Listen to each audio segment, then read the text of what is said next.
Washington refleja la imagen más utópica de los Estados Unidos. Nacida tras la declaración de independencia por la voluntad política de los padres de la nueva nación, creció al sur del río Potomac, en tierras cedidas por los estados de Virginia y Maryland. Llevaría el nombre del primer presidente de los Estados Unidos y sería la sede del gobierno de la nación, con plena autonomía y libre de la jurisdicción política de cualquier estado para garantizar la seguridad e independencia de senadores y congresistas.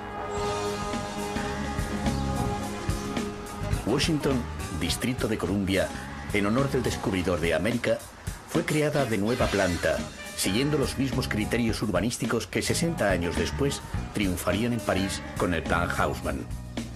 Fue París la que se inspiró en Washington, y no al revés, como se ha afirmado numerosas veces. Avenidas y edificios representativos responden a una arquitectura monumental empleada para resaltar el poder del nuevo Estado y la gloria de los héroes norteamericanos. Capital política, también se alza como capital de la cultura al reunir las grandes bibliotecas del Congreso con la mayor concentración de museos del continente americano. Símbolo del nivel de vida estadounidense, Washington extiende su influencia por las tierras de Virginia y Maryland, donde los grandes bosques rodean a las ciudades de los pioneros y a las haciendas históricas. Meticulosamente conservados, los campos de batalla de la Guerra de Secesión están convertidos en lugares de conmemoración del pasado, mientras en la costa el presente se vive en las lujosas zonas residenciales y en la actividad portuaria de Baltimore. La diversidad étnica de los habitantes de Washington. Los visitantes procedentes de toda la Unión y las delegaciones diplomáticas de medio mundo la convierten en un poliedro de infinitas caras, en una capital que tiene el rostro blanco de sus edificios, las manos negras de su población mayoritaria y el corazón multirracial.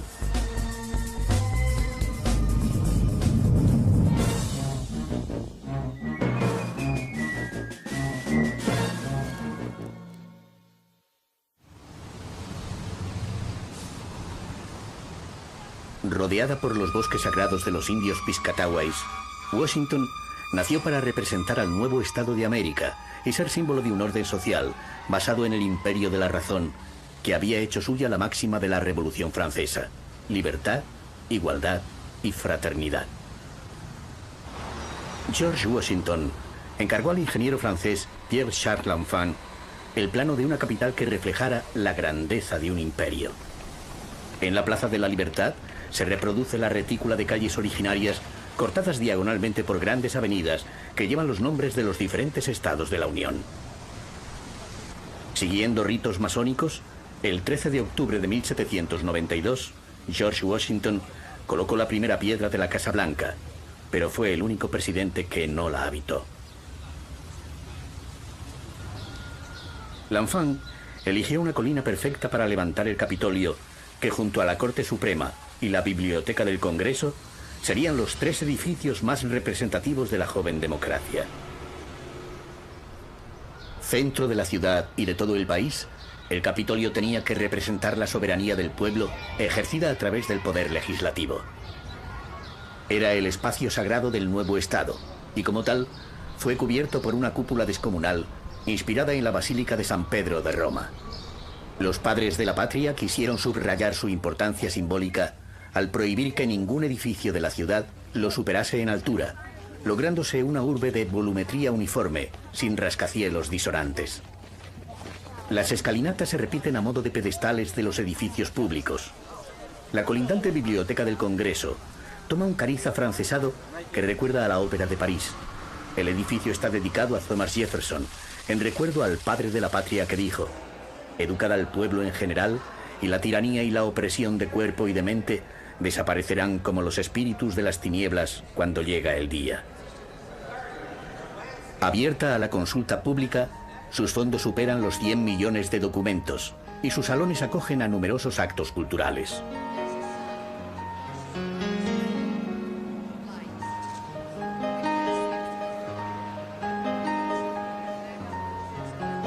Concebido como un auténtico templo del saber, se levantó en 1897, en estilo neorrenacentista, para rendir pleitesía a la cultura occidental mediante una iconografía de inspiración clásica, acentuada por una serie de inscripciones que recuerdan a los visitantes que conocimiento es poder, como dijo Francis Bacon, o la ignorancia es una maldición de Dios, el conocimiento son las alas con las cuales volamos hacia el cielo, que advirtió Shakespeare.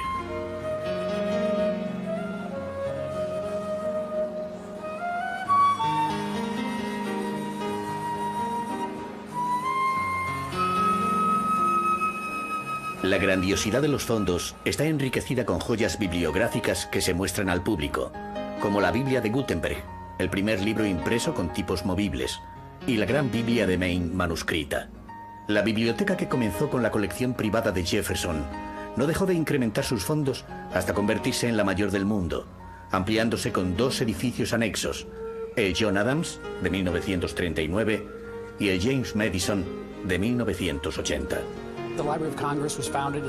La Biblioteca del Congreso se fundó en el año 1800, cuando el Congreso de Estados Unidos se trasladó desde Filadelfia a la nueva sede de Washington, D.C. Después creció en 1815, cuando Thomas Jefferson, presidente saliente de los Estados Unidos, le vendió su colección privada a la Biblioteca del Congreso. De esta manera, la biblioteca, que entonces era pequeña, se convirtió en una biblioteca que abarcaba todos los temas posibles, y hoy es la más grande del mundo, con más de 125 millones de ejemplares en casi todos los idiomas y formatos. Es una biblioteca universal que forma parte de la rama legislativa y también que proporciona al Congreso la información necesaria para crear las leyes.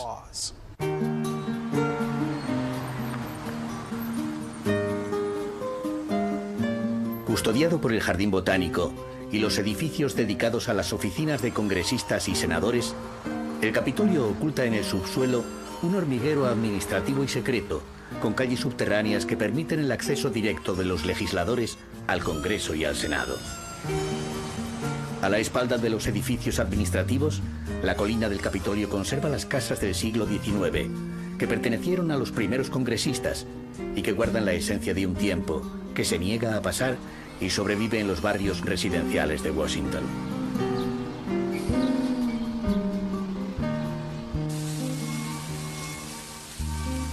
La colina del Capitolio también sustenta la descomunal Union Station, hecha a la medida del gigantismo nacional. Inaugurada en 1907 como la estación más grande que existía, su arquitecto, Daniel H. Burham, se inspiró en el Arco de Constantino en Roma. De la Union Station parten los viajeros que deciden darse una vuelta por Nueva York, que tan solo está a 3 horas de viaje en tren.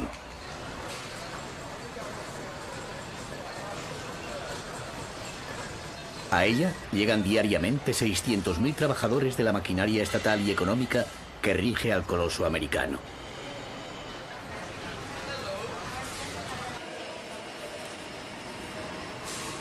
Aunque la hora de entrada al trabajo es flexible para evitar los embotellamientos, solo hay que pasearse por la avenida Pensilvania a primeras horas de la mañana para ser testigo de la odisea diaria por llegar al puesto de trabajo. La avenida Pensilvania, que une el Capitolio con la Casa Blanca, despliega los edificios más célebres de la maquinaria estatal y municipal. Tantas veces ha salido en las pantallas de cine y la televisión que se tiene la sensación de conocerla perfectamente. En ella se instala orgullosa la antigua oficina postal, el Pabellón, convertida hoy en un centro de ocio para los funcionarios del entorno. La Pensilvania vive en una continua fiesta oficial, escenario de las más importantes celebraciones, como el primer paseo presidencial de los presidentes. Adorna sus mástiles para recibir a los visitantes del monumento a la Armada de los Estados Unidos.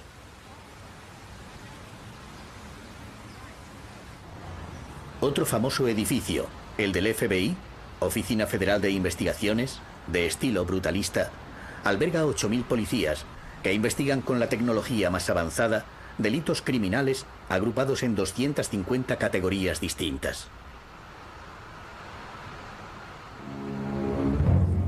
Los árboles traídos de todos los estados de la Unión montan guardia en torno al monumento del general Ulysses Grant, comandante victorioso de las tropas unionistas en la Guerra de Secesión.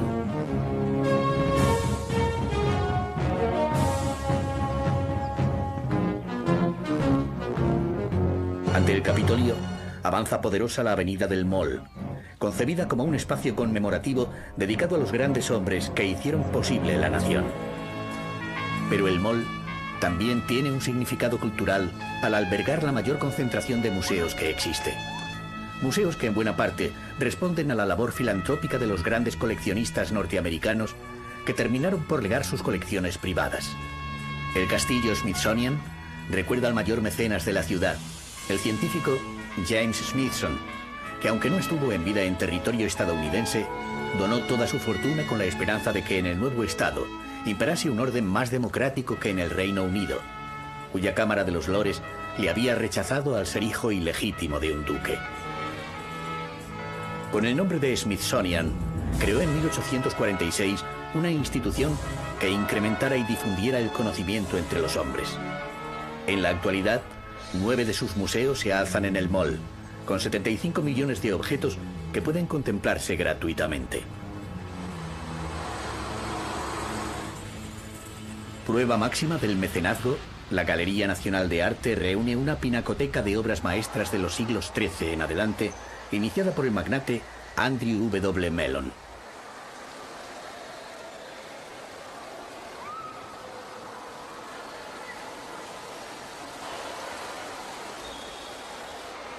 Cuando fue concebido en 1937 por el arquitecto John Russell Pope, se intentó acabar con el concepto de museo mausoleo tan extendido en Europa.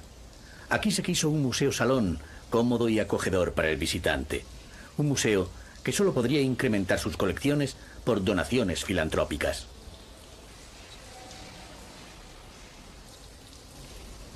Todo museo tiene una obra emblemática. En la Galería Nacional de Arte reina Ginebra, el único cuadro de Leonardo da Vinci que ha cruzado el Atlántico. La fabulosa colección de pintura italiana convierte a Rafael en el pintor mejor representado entre las obras de Perugino, Giorgione y Tiziano.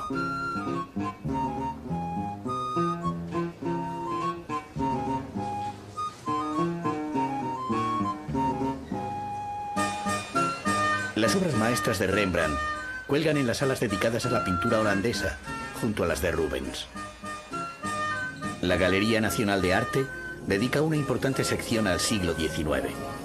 Empezando por Francisco de Goya, desemboca en la gran revolución artística que significó el impresionismo.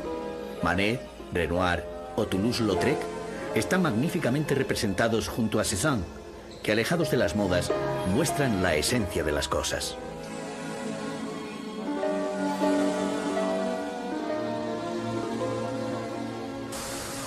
En el edificio anexo es la arquitectura la que parece una pieza del museo.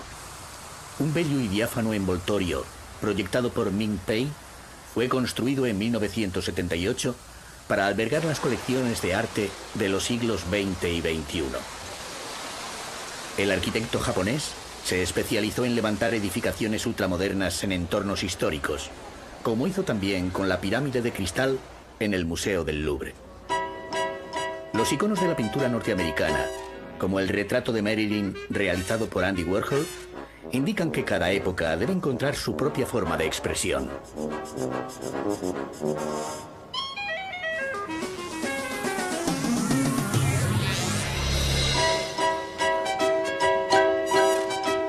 La fabulosa colección de Van Gogh y Modigliani conduce a la de Picasso, que sin duda es el pintor español del siglo XX con más obra expuesta en la Galería Nacional de Arte.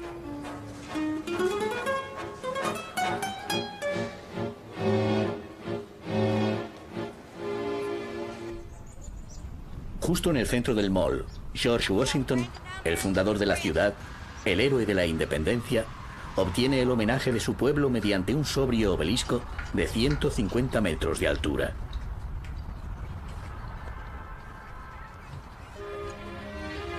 Junto al lago de las Mareas, un templo clásico recuerda a Jefferson, el gran intelectual que destacó en las matemáticas, las ciencias naturales, la arquitectura, la música y sobre todo las ciencias jurídicas que le permitieron dejar escrito para la posteridad: he jurado frente al altar de Dios demostrar oposición eterna contra toda forma de tiranía sobre la mente de los hombres.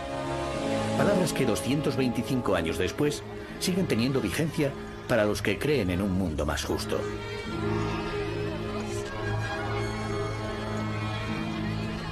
La escenografía monumental del Mall culmina en el monumento a Abraham Lincoln. La sobriedad formal del templo griego custodia la efigie del primer presidente asesinado, cuya actitud pensativa trae el recuerdo de los graves conflictos que tuvo que afrontar cuando en 1863 abolió la esclavitud. Peldaño a peldaño, los viajeros conquistan los monumentos de mármol erigidos como símbolos de un nuevo orden mundial.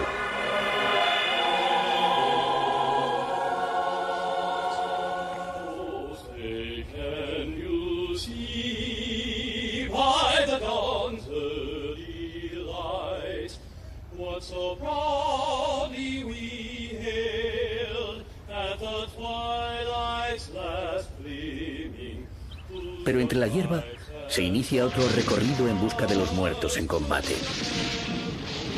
El monumento a los veteranos de la Guerra de Corea asalta al visitante con el realismo estremecedor de la tensión de los soldados ante la inminente batalla y su promesa de muerte.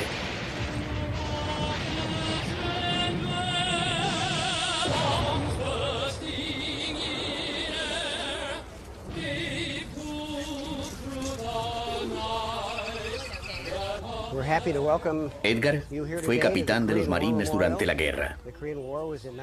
Nos satisface tener el monumento a la Guerra de Corea. Se conoce como la Guerra Olvidada. Es un recuerdo a todos los americanos y a los 33 ejércitos de las Naciones Unidas que lucharon en ella. Enfrente, el monumento a los veteranos del Vietnam guarda la emoción de una herida que el tiempo todavía no ha cerrado.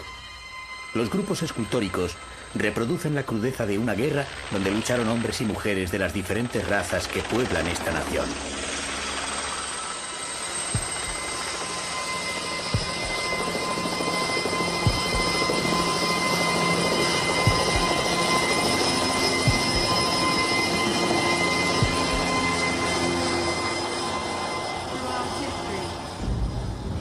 Ante el mural inscrito con los 58.000 nombres de los caídos, rinden honor sus compañeros, los supervivientes del conflicto bélico más controvertido fuera y dentro de los Estados Unidos.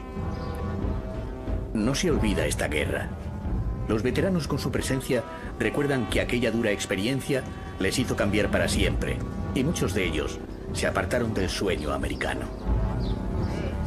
Los pacifistas lograron terminar con la guerra del Vietnam, pero su lucha parece que no va a tener fin.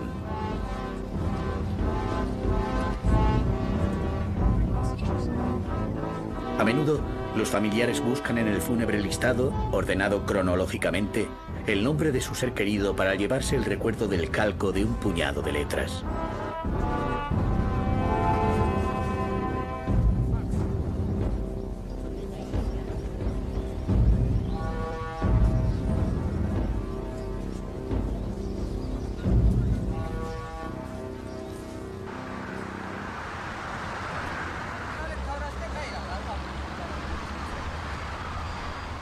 El río Potomac es el límite entre la vida y la muerte, cuyas dos orillas están unidas por el puente memorial de Arlington. En sus proximidades, un grupo de marines de bronce reproducen una fotografía ganadora del premio Pulitzer, que fue tomada en Iwo Jima durante la Segunda Guerra Mundial.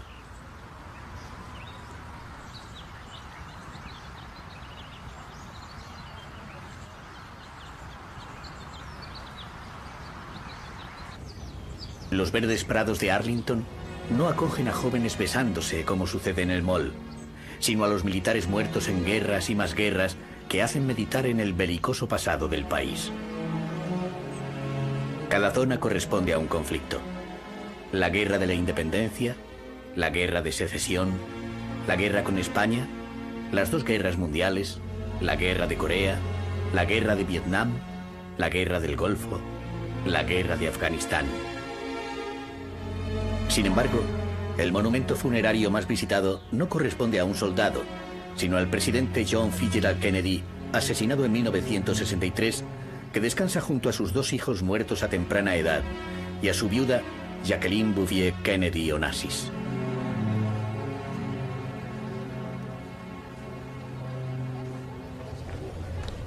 Sobre este ejército de muertos, se alza la casa del general surista Robert Lee. Los viejos muros guardan el recuerdo de Lee y de su esposa, la señora Curtis, bisnieta del presidente Washington. La derrota en la Guerra de Secesión del general de la Confederación trajo que su esposa no pudiera pagar en 1864 los impuestos de la propiedad, por lo que el gobierno federal la confiscó, destinándola para cementerio militar. Sin embargo, la señora Lee siguió reclamando su propiedad, título que recuperó su hijo Lee Curtis, pero en 1883 lo terminó por vender al gobierno. Salones y dormitorios recrean el lujo de los ricos hacendados, que al igual que sus hermanos europeos, vivían en el campo en mansiones inspiradas en Palladio, el gran arquitecto del Renacimiento.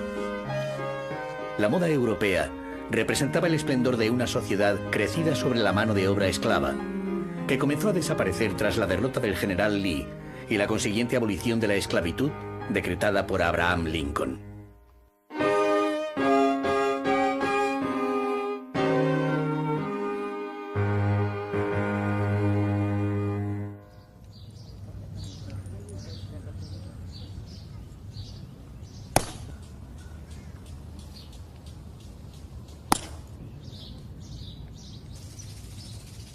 Cada día, ante la tumba del soldado desconocido, que curiosamente está vacía, se rinde guardia de honor.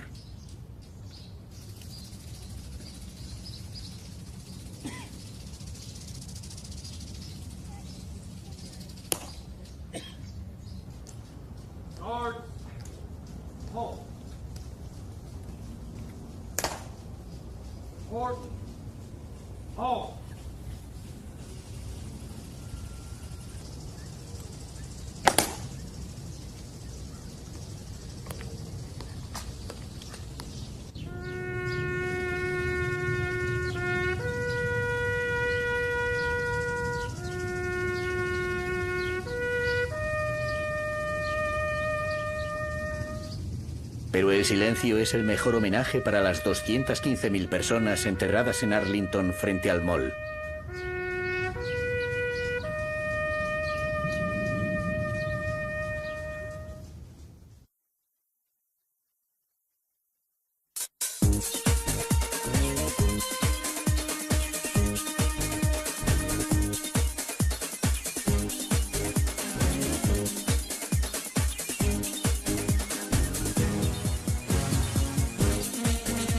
Un corto viaje desde Washington, a través de un paisaje humanizado por las grandes haciendas del estado de Virginia, introduce en el carácter rural de unas tierras que han preservado la esencia del siglo XVIII.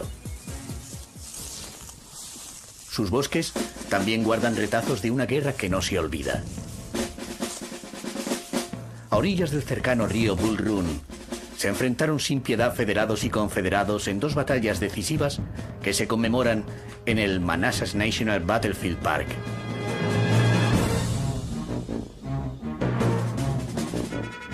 Cañones y soledad custodian el recuerdo de la contienda más sangrienta que sufrió Estados Unidos. De 1861 a 1865 lucharon 3 millones de soldados, de los cuales perdieron la vida 620.000. Un gran número de enfrentamientos tuvieron lugar en el estado de Virginia, que equidistante entre el norte y el sur, se convirtió en un terrible campo de batalla. La primera batalla en Manassas tuvo lugar el 21 de julio de 1861, cuando 35.000 hombres llegados de Washington se enfrentaron a los 32.000 del ejército confederado. 13 meses después volvieron a combatir, alzándose de nuevo la Confederación con la victoria, gracias a la valiente estrategia de Robert Lee y Stonewall Jackson, que desbarataron las filas de John Poe.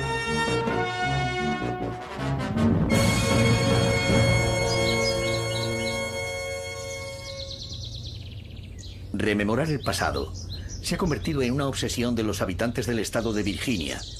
Podría decirse que viven inmersos en las corrientes estéticas de los siglos XVIII y XIX.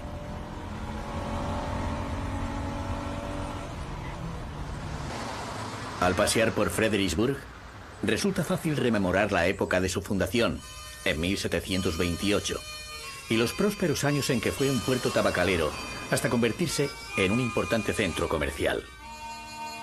La absoluta tranquilidad que hoy envuelve a la población contrasta con la importancia estratégica que tuvo durante la Guerra Civil, en la que cambió de manos 7 veces.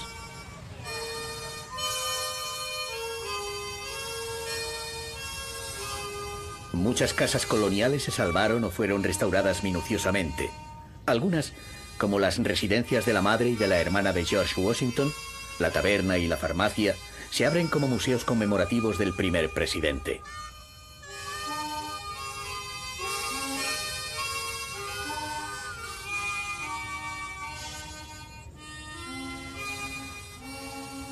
Al este de Fredericksburg se extienden los campos de batalla donde murieron 65.000 soldados de la Unión y 40.000 confederados.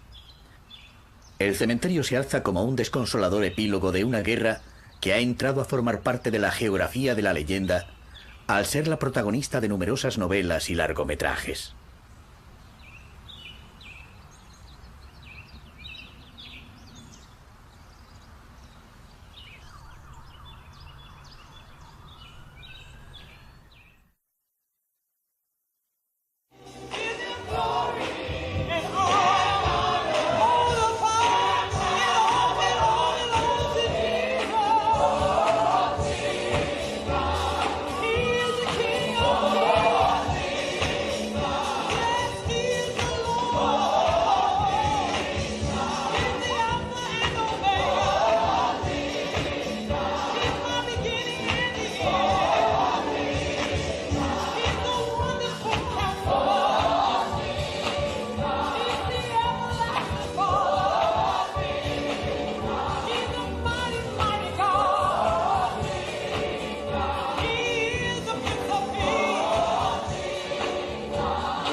Los afroamericanos se adueñaron de la ciudad de la igualdad, convirtiéndose en la población mayoritaria que ha impuesto un estilo de vida propio.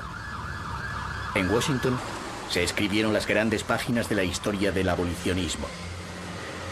El barrio Shaw fue una ciudad dentro de otra ciudad, donde se alzaban empresas y comercios que regentaban y atendían a la población de color.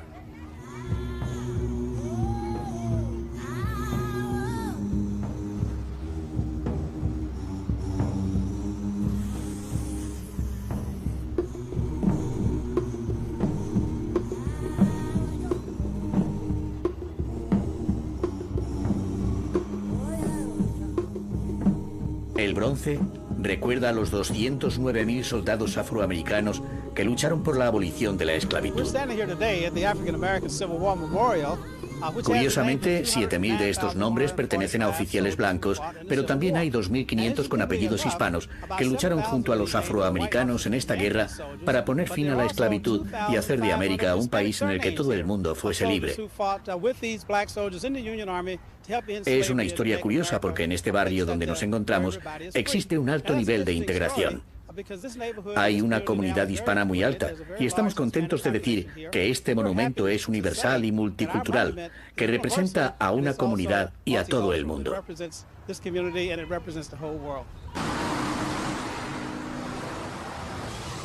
El corazón del barrio Shaw palpitaba en la U Street, el Broadway negro repleto de clubs de jazz y de teatros.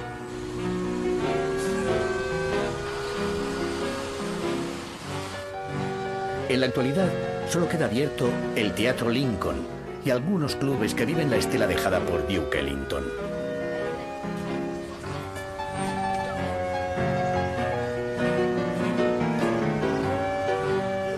Las casas de estilo victoriano fueron los hogares de numerosos abolicionistas que hasta 1868 no lograron la proclamación de la ciudadanía para los afroamericanos y la igual protección ante la ley.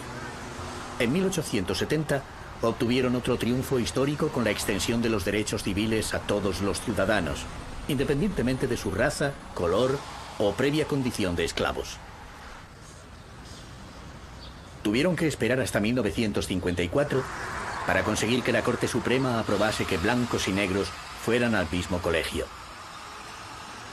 El asesinato de Martin Luther King llevó a la desesperación a muchas familias que prendieron fuego a sus propias viviendas en el barrio Shaw, quedando en gran parte abandonado. En la actualidad, se está potenciando que la población afroamericana regrese y vuelva a ser mayoritaria en las históricas calles de la lucha por la igualdad.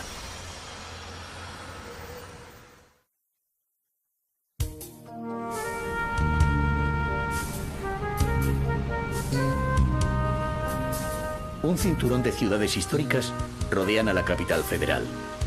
A 10 kilómetros en dirección sur se llega a Alessandria, que conserva su importancia desde el siglo XVII, cuando Washington era solo un territorio boscoso. Los mercaderes escoceses que la fundaron embarcaban en los muelles los productos rumbo a las Antillas y Europa. El humo del tabaco con el que comerciaban les prestó la prosperidad hasta que el ferrocarril llegó al puerto de Baltimore y el progreso se esfumó. Pero la vocación de anticuarios que padecen las clases más pudientes de Virginia han puesto de moda vivir en Alessandria, inmersos en un tiempo que solo existe aquí y en los libros de antaño. Al pasear por la vieja Alessandria, se pisan las calles que fueron trazadas a mediados del siglo XVIII con la colaboración de un joven llamado George Washington. Un vecindario fanático de la tradición ha restaurado las casas. Ha convertido los locales comerciales en restaurantes repletos de encanto o en glamurosas boutiques, mientras que las mansiones de los personajes históricos están abiertas a los visitantes.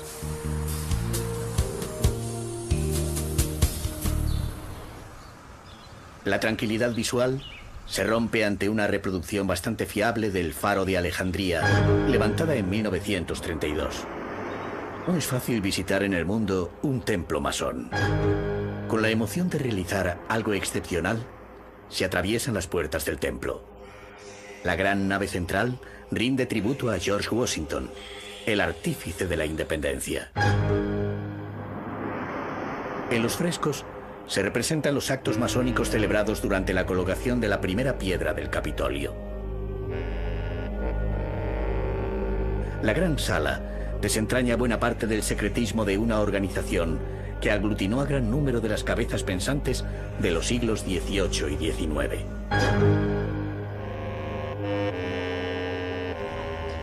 En busca de las huellas de Washington, se sigue hasta la cercana hacienda de Mount Vernon, donde vivió 45 años, convertido en uno de los grandes hacendados del nuevo país, ya que afirmaba que le eran más gratos los asuntos agrícolas que los del Estado.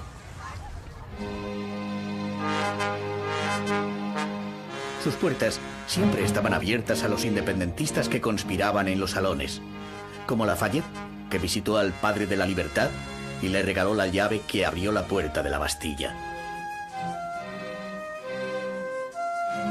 El mobiliario original rememora la vida cotidiana en el dormitorio de George y Martha, donde se despertaban a las 5 de la mañana.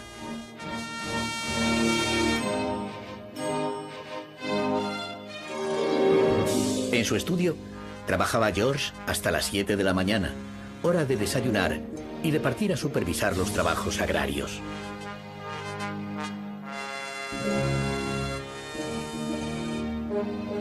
En el comedor principal se planearon las batallas de la Guerra de la Independencia, se recibió la noticia de la elección de Washington como presidente y se veló su cadáver.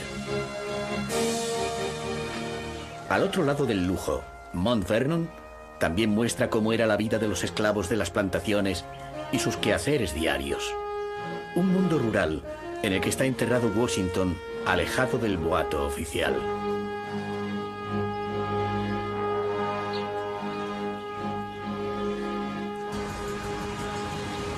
De nuevo la ruta se adentra rumbo al este en el estado de Maryland, para llegar a su capital, Annápolis.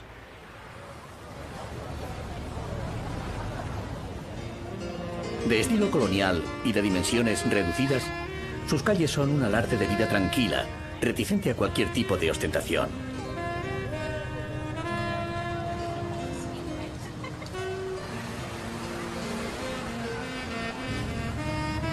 El viejo puerto está convertido en un centro de deportes náuticos, pero las calles peatonales conservan las tabernas tradicionales, especializadas en mariscos y ambiente marinero. Desde sus muelles parten los barcos que navegan por la bahía de Chesapeake hacia la ciudad portuaria de Baltimore. A bordo se descubre la vida placentera de las clases altas de Washington, que descansan en estas tranquilas orillas del lujo. También esas orillas alojan la Academia Naval, un complejo de edificios levantados en 1845 que acoge a 4.200 estudiantes.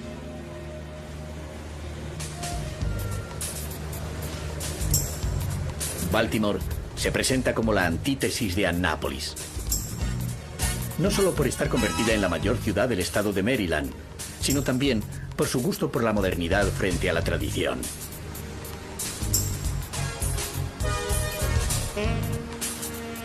El gran puerto se ha poblado de rascacielos y su muelle principal es una pasarela de ocio con restaurantes entregados a los devoradores de cangrejos y a los músicos callejeros. La transformación de su centro industrial en un área de ocio fue planificada con el propósito de embellecer el perfil de la urbe, al obligar que parte de la inversión en obras públicas se destinase en la adquisición de obras de arte. El óptimo resultado ha hecho que el plan haya sido imitado en otras ciudades norteamericanas en proceso de reconversión. El viejo barrio de Fells Point ha salvado su fisonomía de siglos pasados a costa de entregarse a bares y restaurantes repletos de gente por las noches.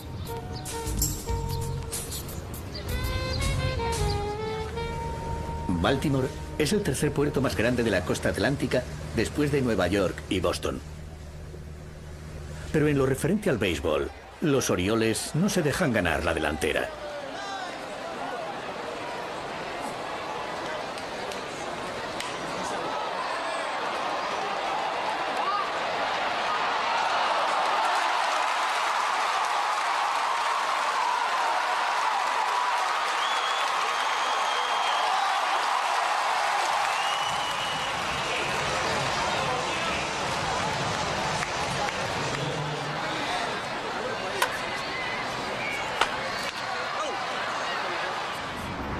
De regreso a Washington, el río Potomac lame la colina donde se asienta Georgetown.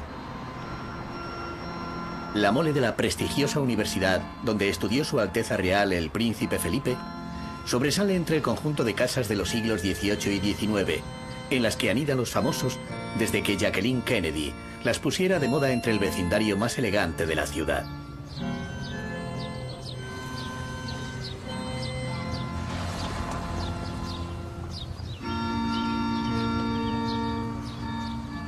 Georgetown pierde su identidad en el Washington Harbor, aunque sea una reinterpretación de sí mismo, pero siguiendo la estética actual del lujo.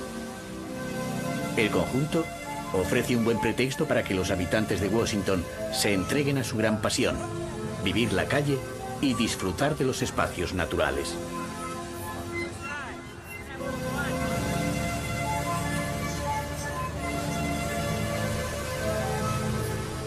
Muy cerca, el Hotel Watergate, símbolo de la corrupción política y del poder de la prensa, trae el recuerdo del film Todos los hombres del presidente, protagonizado por Robert Redford y Dustin Hoffman. Las orillas del poder dejan paso al poder de la cultura situado en el centro Kennedy, donde se dan cita los más encumbrados artistas.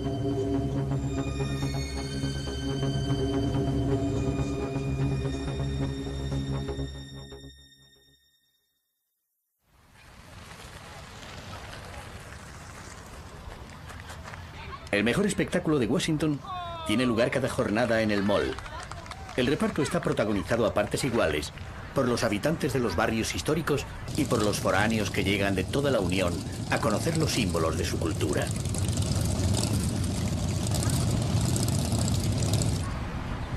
Concebido hace más de 200 años como un símbolo universal de la democracia, Este descomunal rectángulo verde se convierte en otro monumento, donde el pueblo americano hace uso del ejercicio de la libertad de expresión con sus protestas. Aquí pronunció Martin Luther King su célebre I have a dream, yo tengo un sueño. Y también fue el escenario de las tumultuosas manifestaciones contra la guerra de Vietnam. Los ciudadanos también se apoderan de otros monumentos repartidos por toda la ciudad, como el A Wake Up, el despertar, que surge de las profundidades de la tierra. Las claves de esta sociedad se encuentran en el Museo Nacional de Historia Norteamericana, que abre sus puertas al Mall. Inaugurado en 1964, sus colecciones principales provienen de la Oficina de Patentes, por lo que ha sido llamado injustamente el desván de la nación.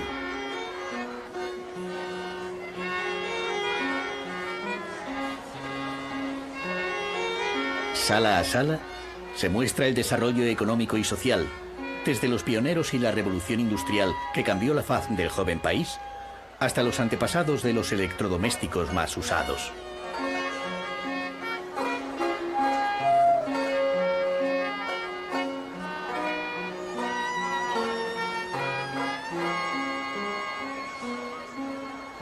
El cartel de la Exposición Universal recuerda el momento en que Estados Unidos mostró al mundo sus avances tecnológicos, abriéndose las puertas del mercado internacional.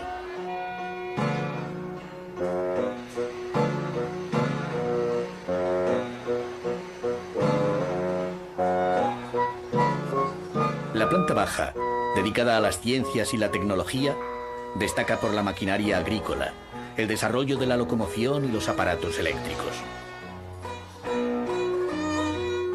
De manera muy especial, se presta atención al descubrimiento de la luz eléctrica con las primeras bombillas que lograron cambiar la vida de los hombres.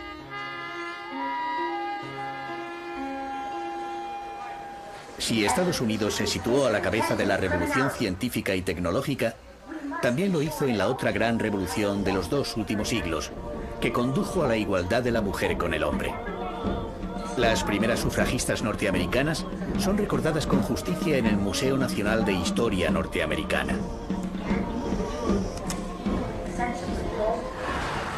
Con una población que alcanza los 600.000 habitantes y un área de influencia en los vecinos estados de Maryland y Virginia que llega a los 6 millones, la ciudad se enfrenta diariamente al trasiego de los ejecutivos y funcionarios que marcan un ritmo hiperactivo en las calles del centro.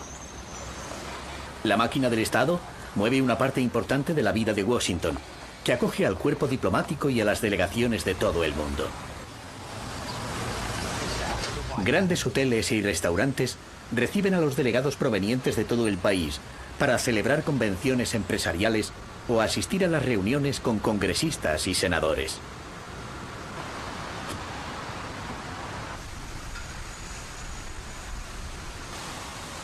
En medio de la vida oficial, las delegaciones también hacen turismo. Frente a la Casa Blanca se llevan las mejores fotos y los mercadillos callejeros les proveen de souvenirs.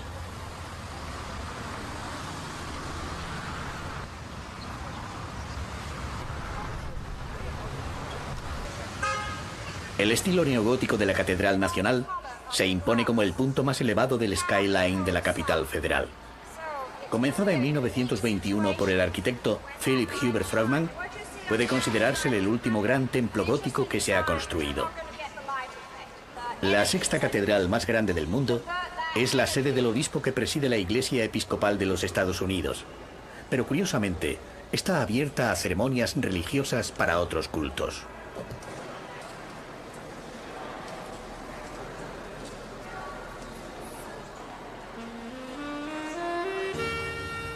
El Dupont Circle muestra el rostro cambiante de la ciudad y su multiplicidad de ambientes.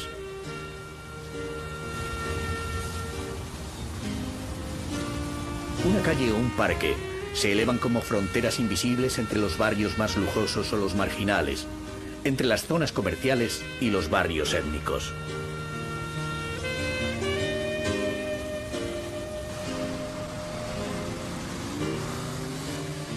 Diplomáticos y hombres de negocios comparten las calles con gentes llegadas de todo el mundo, produciéndose una riqueza que emana de la diversidad de culturas. Los magnates de la revolución industrial, enriquecidos con las patentes más variopintas, levantaron impresionantes palacetes que otorgan al Dupont Circle el rostro más sofisticado de la capital. Las diferentes oleadas de emigrantes han ocupado un tiempo y un espacio en la urbe. Durante el siglo XX, los emigrantes africanos y sudamericanos que acudieron atraídos por la oferta de trabajo se repartieron por oficios. Así, el viajero se encontrará con que la mayoría de los taxistas proceden de Etiopía y los camareros suelen ser salvadoreños. Al oeste, se convierte en un barrio para caminar entre gentes llegadas de medio mundo, aunque algunas sean de bronce, como sucede con Gandhi.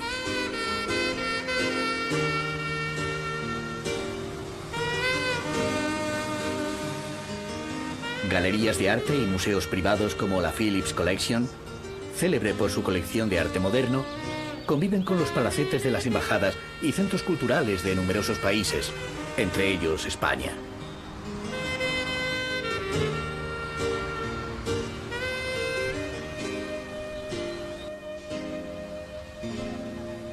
Los primeros hispanos llegaron a Washington en la década de los 50 y los 60. Actualmente ya somos 700.000, o sea, hemos visto un crecimiento de más de 300% en los últimos 40 años. La gran mayoría de los hispanos vienen de Salvador, de Bolivia y de Perú. De españoles son pocos, pero tiene una influencia fuerte aquí en Washington. De empresarios, ya somos 32.000 empresarios, representando distintas industrias, desde la alta tecnología hasta los servicios a los clientes.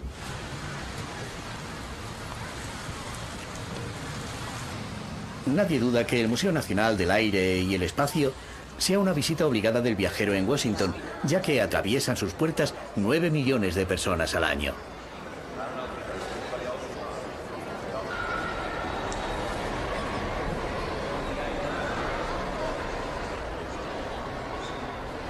Todo tipo de aviones y naves espaciales muestran la evolución de la tecnología aérea que culmina con los satélites y los complejos elementos de la exploración espacial. Ignition sequence start.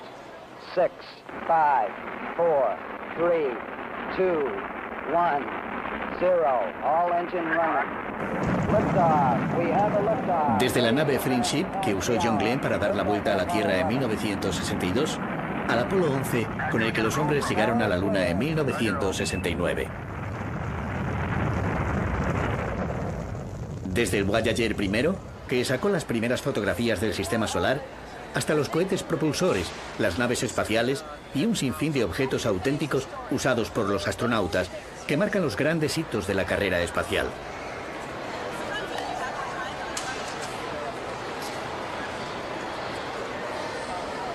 Una parte importante del museo se dedica a la aeronáutica desde sus comienzos. Los viejos cacharros y los aviones ultramodernos cuelgan del techo del espectacular edificio diseñado por el arquitecto Geo Bata en 1976. El espíritu de San Luis, que utilizó Charles Lindbergh para cruzar el Atlántico, se codea con otros famosos aparatos como el de los hermanos Wright, que realizó el primer vuelo a motor en 1903, y el Bell XS I, que rompió por primera vez la barrera del sonido en 1947. Una tecnología que tan solo ha sido superada en interés por las telecomunicaciones.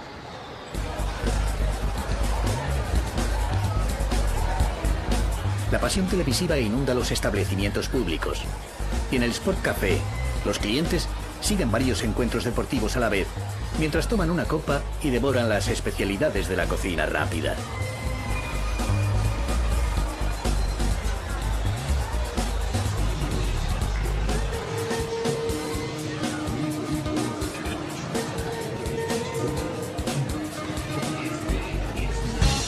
La noche enciende las luces del barrio de Adams Morgan, donde la ciudad acude a divertirse sin diferencias de raza, sexo o poder adquisitivo.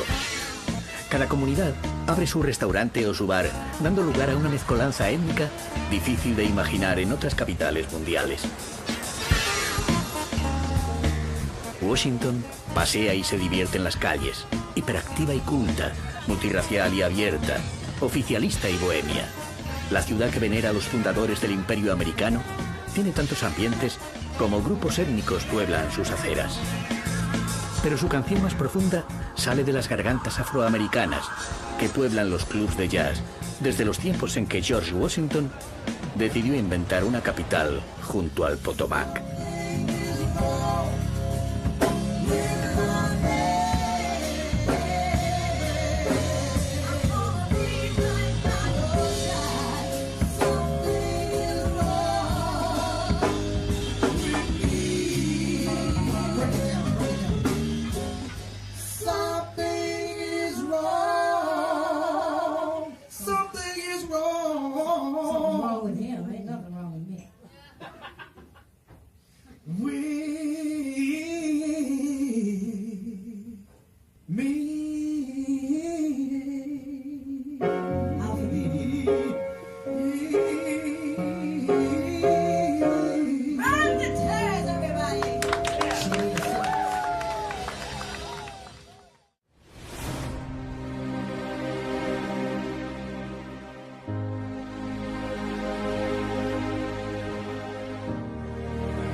De calles originarias cortadas diagonalmente por grandes avenidas que llevan los nombres de los diferentes estados de la Unión. Siguiendo ritos masónicos, el 13 de octubre de 1792, George Washington colocó la primera piedra de la Casa Blanca, pero fue el único presidente que no la habitó. L'Enfant eligió una colina perfecta para levantar el Capitolio, que junto a la Corte Suprema y la Biblioteca del Congreso serían los tres edificios más representativos de la joven democracia. Centro de la ciudad y de todo el país, el Capitolio tenía que representar la soberanía del pueblo ejercida a través del poder legislativo. Era el espacio sagrado del nuevo Estado y como tal fue cubierto por una cúpula descomunal inspirada en la Basílica de San Pedro de Roma. Los padres de la patria quisieron subrayar su importancia simbólica al prohibir que ningún edificio de la ciudad lo superase en altura, lográndose una urbe de volumetría uniforme, sin rascacielos disonantes. Las escalinatas se repiten a modo de pedestales de los edificios públicos. La colindante Biblioteca del Congreso toma un cariz afrancesado que recuerda a la Ópera de París. El edificio está dedicado a Thomas Jefferson, en recuerdo al padre de la patria que dijo: «Educad al pueblo en general, y la tiranía y la opresión de cuerpo y de mente desaparecerán como los espíritus de las tinieblas cuando llega el día». Abierta a la consulta pública, sus fondos superan los 100 millones de documentos y sus salones acogen a numerosos actos culturales.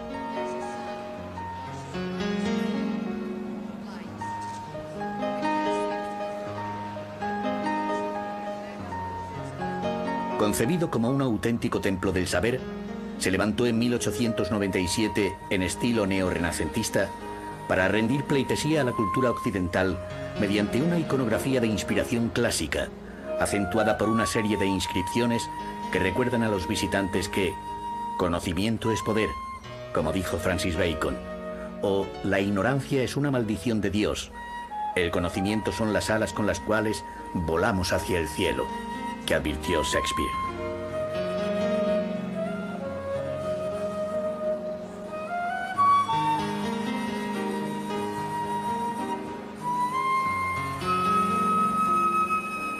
La grandiosidad de los fondos está enriquecida con joyas bibliográficas que se muestran al público, como la Biblia de Gutenberg, el primer libro impreso con tipos movibles, y la Gran Biblia de Maine manuscrita.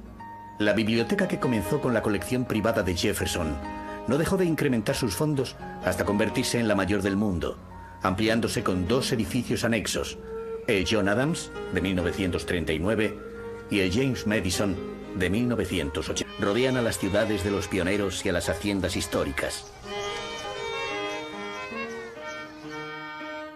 Meticulosamente conservados, los campos de batalla de la Guerra de Secesión están convertidos en lugares de conmemoración del pasado, mientras en la costa el presente se vive en las lujosas zonas residenciales y en la actividad portuaria de Baltimore.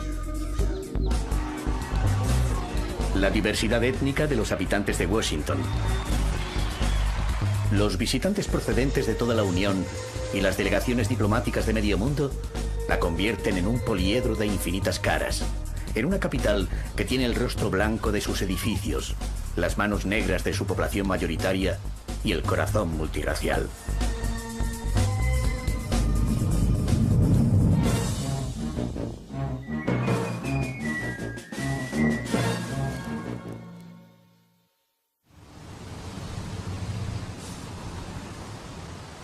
Rodeada por los bosques sagrados de los indios Piscataways, Washington nació para representar al nuevo Estado de América y ser símbolo de un orden social basado en el imperio de la razón, que había hecho suya la máxima de la Revolución Francesa: libertad, igualdad y fraternidad.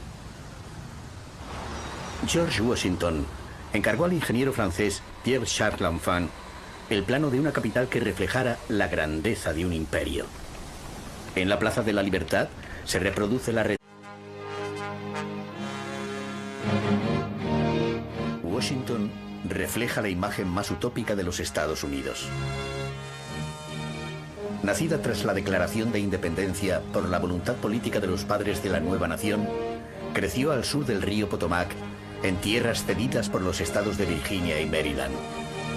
Llevaría el nombre del primer presidente de los Estados Unidos y sería la sede del gobierno de la nación, con plena autonomía y libre de la jurisdicción política de cualquier estado, para garantizar la seguridad e independencia de senadores y congresistas. Washington, Distrito de Columbia, en honor del descubridor de América, fue creada de nueva planta, siguiendo los mismos criterios urbanísticos que 60 años después triunfarían en París con el Plan Haussmann. Fue París la que se inspiró en Washington, y no al revés, como se ha afirmado numerosas veces. Avenidas y edificios representativos responden a una arquitectura monumental empleada para resaltar el poder del nuevo Estado y la gloria de los héroes norteamericanos. Capital política también se alza como capital de la cultura al reunir las grandes bibliotecas del Congreso con la mayor concentración de museos del continente americano. Símbolo del nivel de vida estadounidense, Washington extiende su influencia por las tierras de Virginia y Maryland, donde los grandes bosques La Biblioteca del Congreso se fundó en el año 1800, cuando el Congreso de Estados Unidos se trasladó desde Filadelfia a la nueva sede de Washington, D.C. Después creció en 1815, cuando Thomas Jefferson, presidente saliente de los Estados Unidos, le vendió su colección privada a la Biblioteca del Congreso. De esta manera, la biblioteca, que entonces era pequeña, se convirtió en una biblioteca que abarcaba todos los temas posibles, y hoy es la más grande del mundo, con más de 125 millones de ejemplares en casi todos los idiomas y formatos. Es una biblioteca universal que forma parte de la rama legislativa y también que proporciona al Congreso la información necesaria para crear las leyes.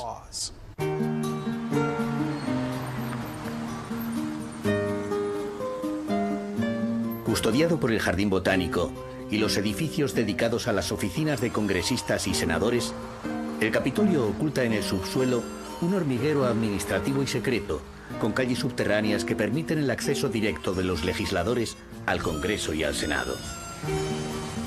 A la espalda de los edificios administrativos, la colina del Capitolio conserva las casas del siglo XIX, que pertenecieron a los primeros congresistas y que guardan la esencia de un tiempo que se niega a pasar y sobrevive en los barrios residenciales de Washington.